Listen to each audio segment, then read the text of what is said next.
Welcome to episode 2 of Starcast. Unfortunately, our transmission was intercepted by Rebel Scum, and we were cut short. But before we were cut short, we talked and laughed about the animated series of Star Wars, and the latest episode of The Mandalorian, Chapter 15, The Jedi, Ahsoka. Please enjoy.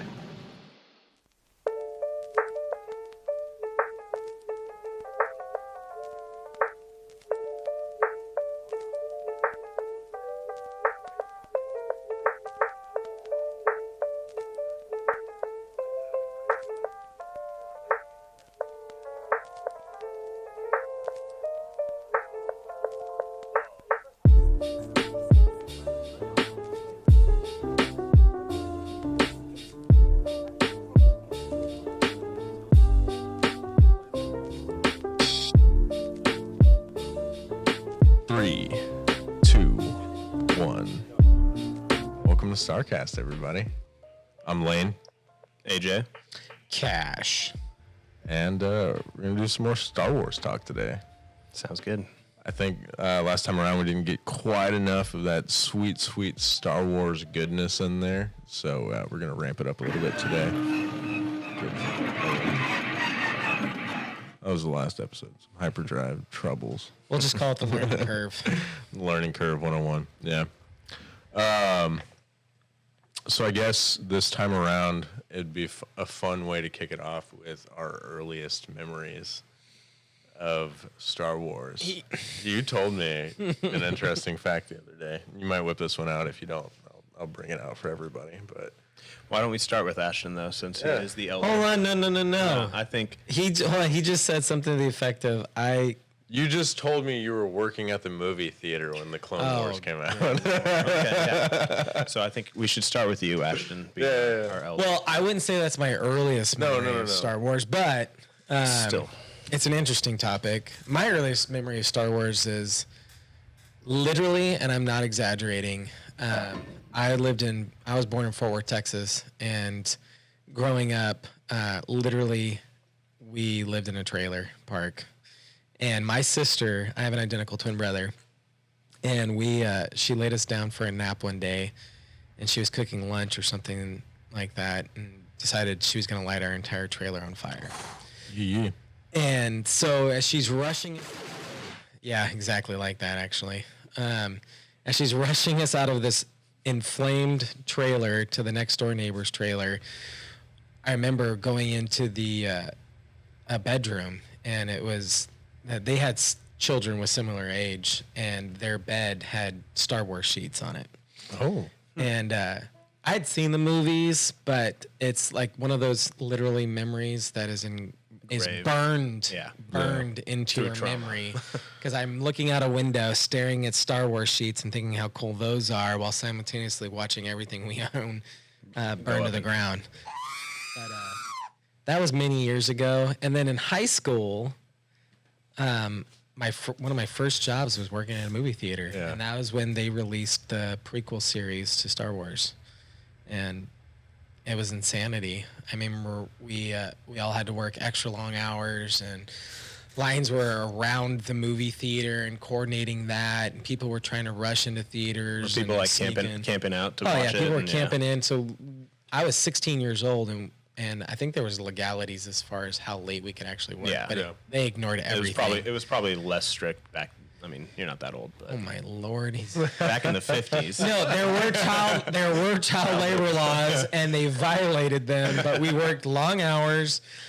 People were You killing. were in high school, right? You were probably working 45 hours a week. 16 years old, working. Taking 3 classes at the high school. We hired extra security. Like it was insanity, and I quit shortly thereafter. Actually, I'm like, this shit's not for me. Saw Star Wars and you're like, I gotta go. I gotta go be a Jedi. I gotta go be a Jedi. Yeah, that failed too, but it was fun. It was fun being there for when they brought it back. There had been such a gap in time, so many years in between the two series being dropped that to be there on the front line, and seeing it come back was pretty impressive. What was that? Front line. I was a stormtrooper.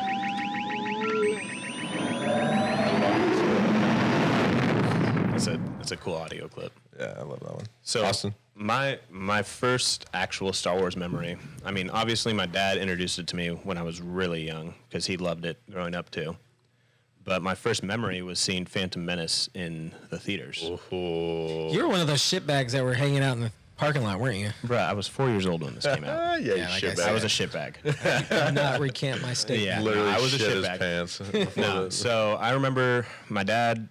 We went to the store. We got those little Star Wars fruit snacks. We smuggled those things in, some Phantom Menace fruit snacks into the theater. Yeah. I was 4 years old, maybe 5. I think Phantom Menace came out in like '99. Yeah. So I was 4 years old. We were about. Actually, I remember exactly what scene it was. I was watching it. Anakin was in the middle of his pod race. And That's the end of the movie. No, his pod race. That's about middle. Because they still have to do. What else do they have? We're gonna come back to They that. don't do anything else so- after the podcast. I'm gonna research that. The one where He's he racing. crashes. Yes, where he's against. Yeah, not the one where he wins. Is there only one pod race? There's only one pod race. No, yeah, Come so no. on, There's Jack. the pod race. All right, no, finish your there's story. Go another ahead, half go hour ahead. after that. Anyways, We can argue about that. Anakin was in the middle of his pod race, and somebody somewhere else in the theater pulled the fire alarm. Oh shit! And so we all went out in the emergency exits, middle of the Star Wars movie. I was 4 years old, super hyped to see it. I think I was wearing a Star Wars t-shirt. Yeah, I was super hyped to see this new Star Wars movie. And we had to exit in the middle of it. Luckily, they gave the all clear. We got to go right back in, and they started it right where we were.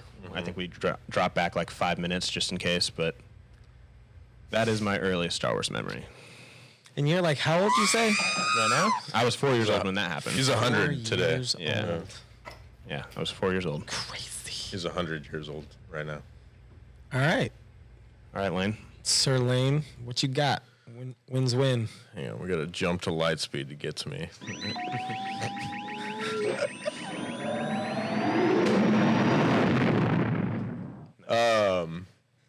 So I guess my earliest Star Wars memory would be, it's a great Christmas memory too. 'Tis the season.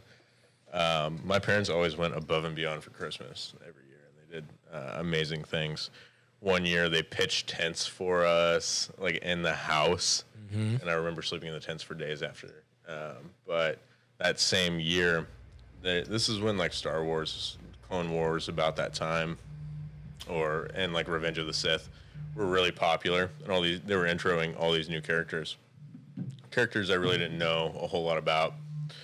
I was relatively new to it, and they had laid out all of these different action figures, and my brothers and I were all like kind of, I wasn't as much into it, I was pretty young. This is obviously my first memory of Star Wars. This is kind of when I got into it, but my older brother was super into Star Wars. And he introed me to like all of these different characters and started my passion for it through like Star Wars Battlefront, the video game. But that particular Christmas was my earliest memory of Star Wars. Opening up like the General Grievous and Anakin, Darth Vader, all these different characters that are symbolic to the Star Wars franchise.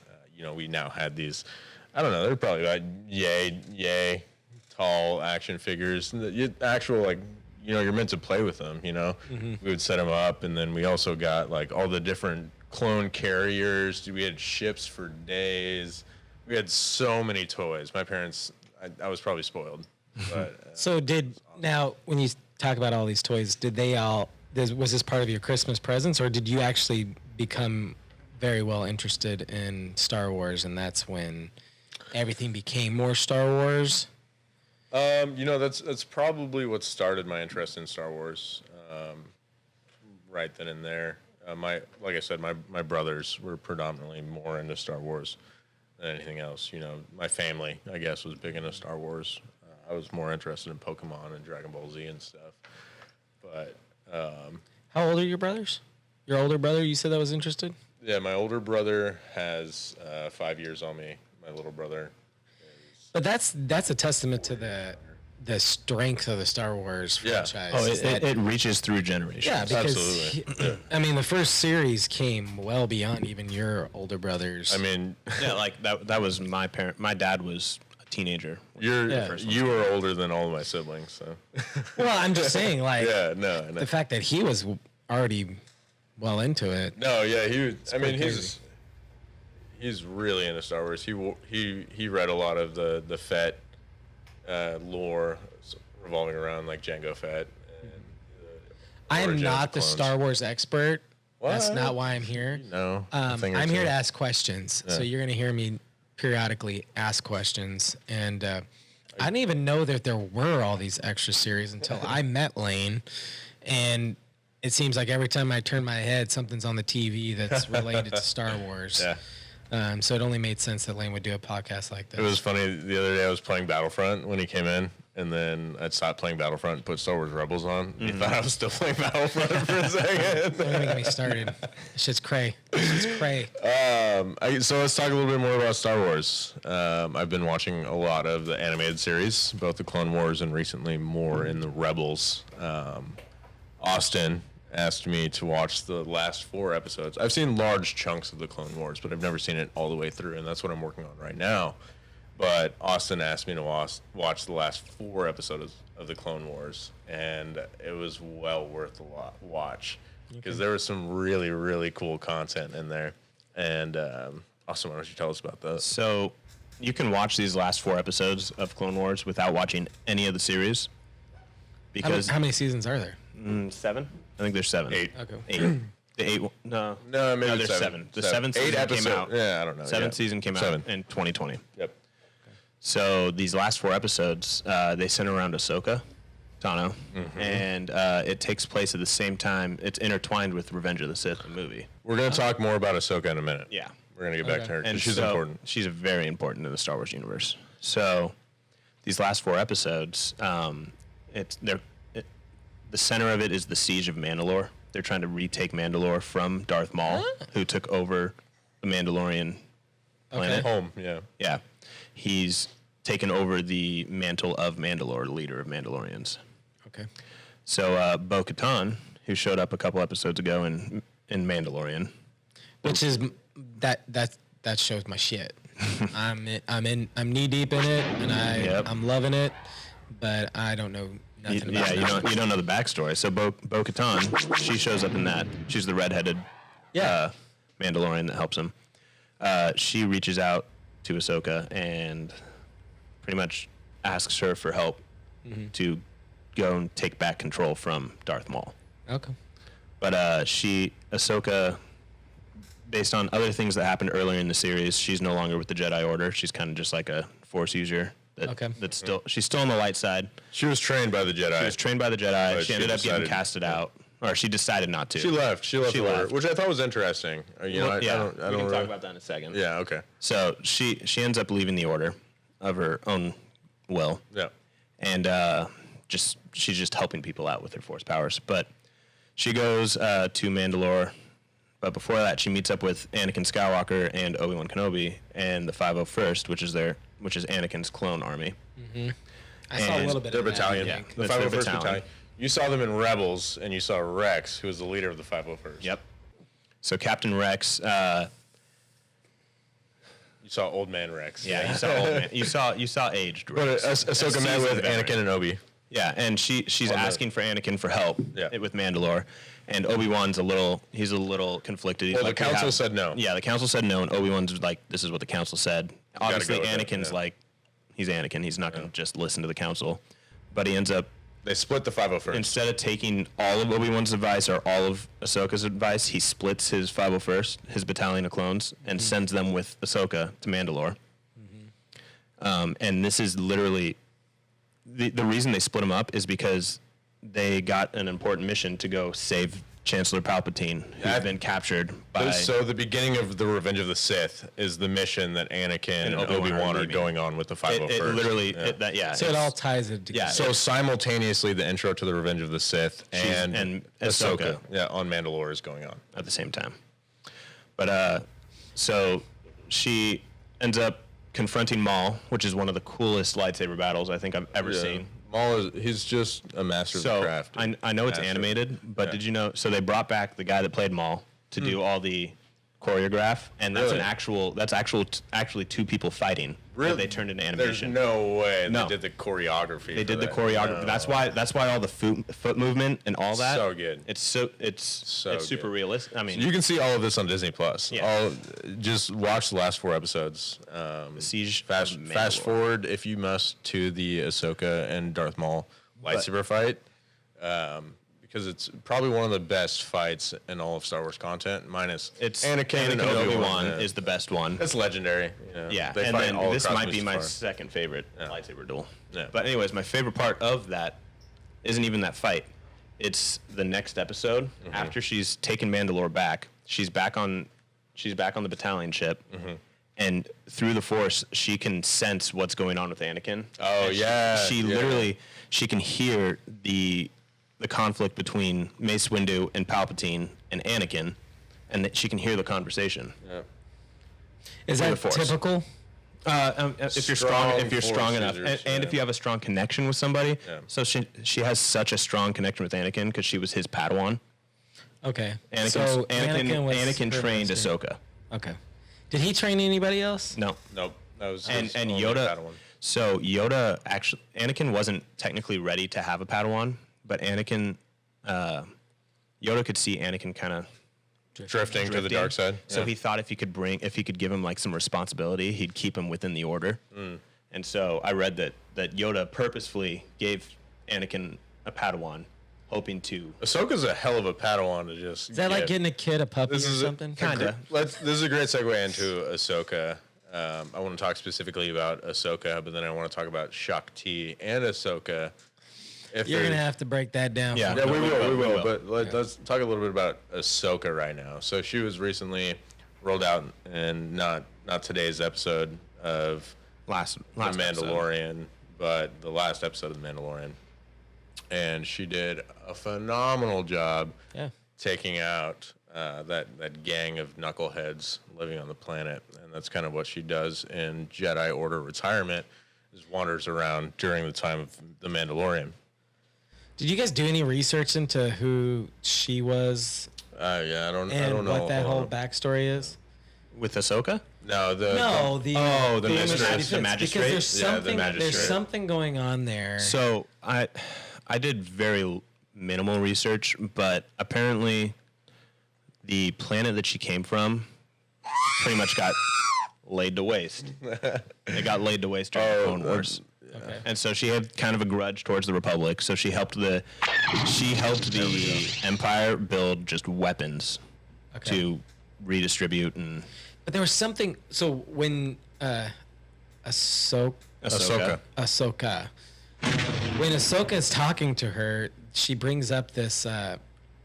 It recurred more than once where she's talking about getting the knowledge out of this woman's head. What is she talking about? Okay. So Ooh, do we? Hang on. Is that too deep? No. That's great. This is a good time to talk about the general. Admiral Thrawn.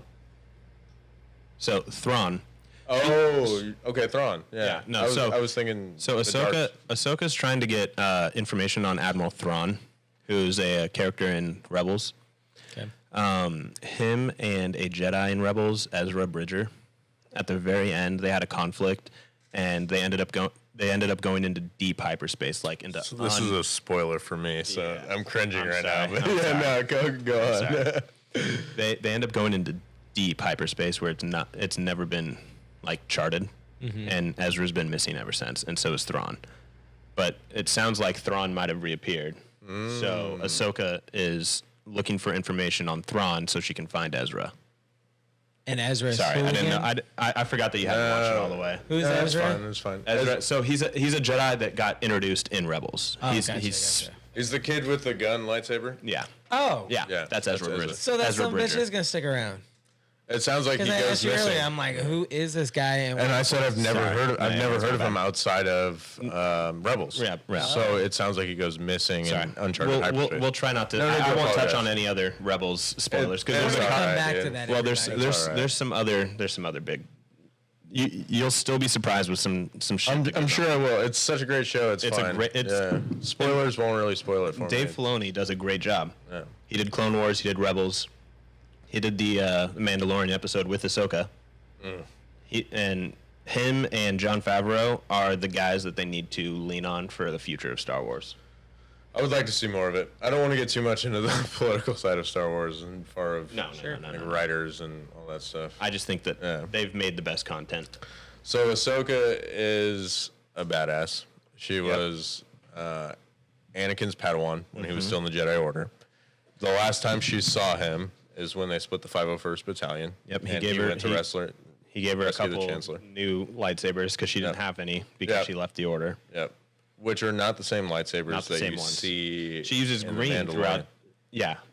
Yeah. Yeah, She no, uses they're more not. of a silver at that time. Well, she lays her sabers down at the To make wreckage. She wants Vader to think that she's dead. She wants the Empire to think that she's dead. What's But that all Vader about? finds Does anybody out. know? Like, what's the difference? Vader in was tracking crystals? them down. Well, the difference in crystals. So and crystals- Oh yeah, colored crystals. There's different colored crystals. According to new Star Wars lore, they turn red based off corruption. Like the dark side literally turns them red.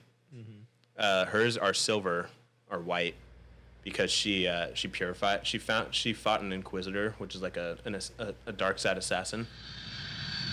She fought one, and she got his crystals and she purified them, kinda. And since she's not a Jedi, she didn't go with the traditional green or blue or purple in Mace Windu's. Silver's a great color though. No, yeah. So she's just a Force wielder with pure intentions. The new lightsaber introduced in Which one? Just Mandalorian. describe it. The dark saber. Oh, the dark saber. That's yeah. We're gonna get to that. I'm just saying that's Well, right. I guess. thought it was That's one of the great old. this last The episode. dark saber is one of the oldest lightsabers in Star Wars. Okay, that's interesting. I guess we could talk. Well, Shakti, Ahsoka, Same race.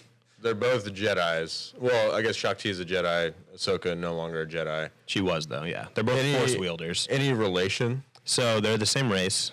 That they're not family members or anything Okay. like that. They come from the same planet. They're both Togruta. I Okay. want to say. I'll take your word for it. So their race. So you've noticed, obviously, Ahsoka and Shakti. They have those like. It's like two big ones with a middle one. Well, they got Yeah. they got two up here, and then they extend down here. They're Yeah. called, I think, Montrals or something like that. Similar to Twi'leks. Yeah, but they're specifically sensory. It helps them with like things that are moving around them. They can sense, like if somebody was to come up behind them, it's like a radar almost. Interesting. Okay. So it Super helps. interesting. Yeah, it helps Yeah. them with their sensory. They can feel when somebody's behind them, not even using the Force. They can kind of So high sensory yeah. species then. Yeah. Cool. Okay, so now we can get into. I guess we just want to steer this in the direction of Mandalorian. Yeah. First and foremost, let's start at the beginning of today's episode because it ends with a darksaber. And that's kind of what I want to talk about. But That's what you want to talk about? thoughts That about whole the episode. That's what you want to talk about. Okay, let's start with your favorite scene. Hold on. Ashton. Spoilers for the new episode of Mando if you haven't seen it. The Starcast is full of spoilers. Just get over it. Watch the show, y'all. Yeah, if you haven't seen the show, you have no One business more. watching. Absolutely no business. So we'll start with my favorite. Yeah, your favorite episode. Because or I favorite am scene a that you've favorite seen in true the episode. amateur. Easily. I call him Baby Yoda. Y'all may know him as Grogu. Grogu. Yeah, it's okay. Baby Yoda. But when Baby Yoda is using the Force and just choking people out and then just tossing them around and doing what he's got to do, easily my favorite Yeah. moment in this. Oh yeah, when Moff episode. Gideon goes It's into the like- cell and he's just ragdolling He these was these rejuvenated. stormtroopers. He felt the Force. I don't know what happened when he was in that little tunnel of He was light. on one, dude. Dude, was just on he one. came out like he had just done a line of coke and he was ready to party.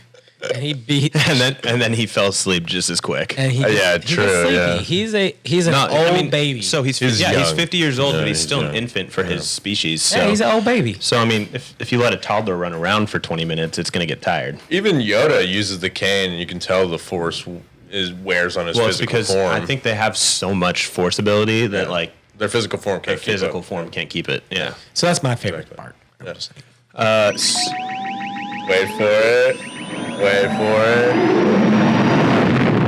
Yeah. All right. Yeah. All right. My favorite part of the whole episode was Boba Fett, obviously. Slave One flying in right Favorite towards the beginning. scene. My favorite That scene, was though, not Slave One flying in. not Slave One flying in. all right, It's Boba Fett right at the start of the fight, before he gets his armor on. He's got the Gothy stick, which is a Tatooine sand person's weapon of choice. Yep. And he is just going to town on these stormtroopers. Just, just shattering lasers. armor. He's just like Just brute force. It was And a spectacle.